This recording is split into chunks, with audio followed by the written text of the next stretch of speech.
I have challenged the executive to table before the chairs the alleged information of lack of integrity it has against some of the 41 nominees. Some of the individuals the executive claims to have adverse information against are serving judges. If the executive's allegations are true, these persons should not then be serving as judges.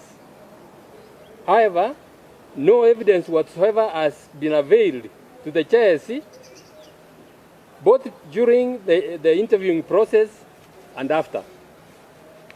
Unfortunately, this disregard of court orders by the President is part of the pattern by the executive. It is important to remind Kenyans that in addition to these two specific orders, the executive routinely disregards court orders. For example, despite an existing court order, the government recently evicted over 1,000 families from the Kariobangi area of Nairobi, all in the midst of the COVID-19 pandemic. Additionally, the government has willfully neglected to settle dozens of court decrees issued by various courts against the government. These court decrees amount to almost 1 billion by conservative estimates. And they go back several years. It's not recent, they go back several years. Many of these decrees arise from personal injury claims by victims of road traffic accidents caused by government vehicles. In some of these cases, the victims have suffered paraplegic injuries.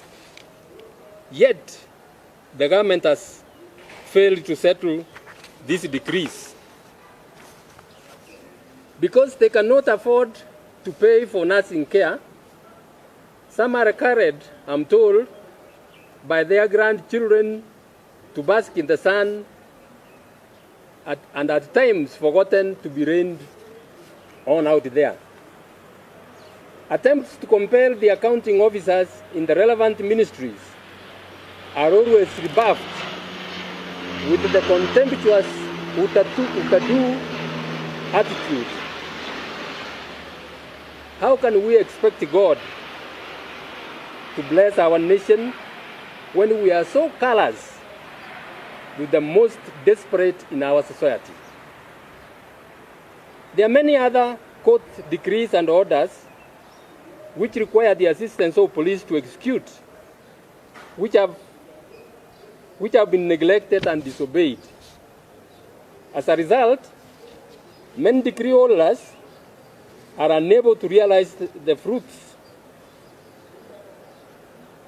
of their judgments that they have obtained from courts.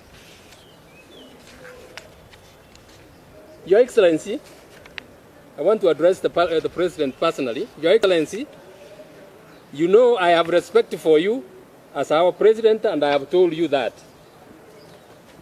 You also know that I have, for a long time now, unsuccessfully sought an appointment to discuss this issue with you, leaving me with no option but to raise the matter through this public statement. It will be at the direction of my duty if I do not raise Wanjiku's agonies in my domain. At least let her know that I share in her frustrations.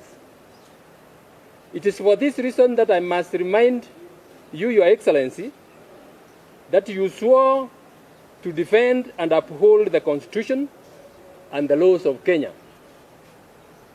The Constitution, as the two multi-judge court cases held, requires you to appoint judges recommended to you by the JSC, which you have refused to do. The laws of this country include valid court orders. It therefore behoves you to appoint the 41 judges recommended for appointment by the JSC as ordered by the court without any further delay.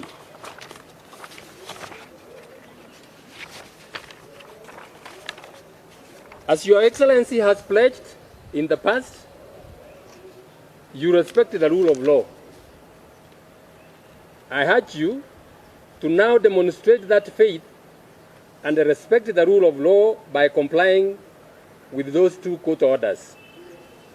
In so doing, you will also alleviate much suffering for Kenyans who are seeking justice in our courts.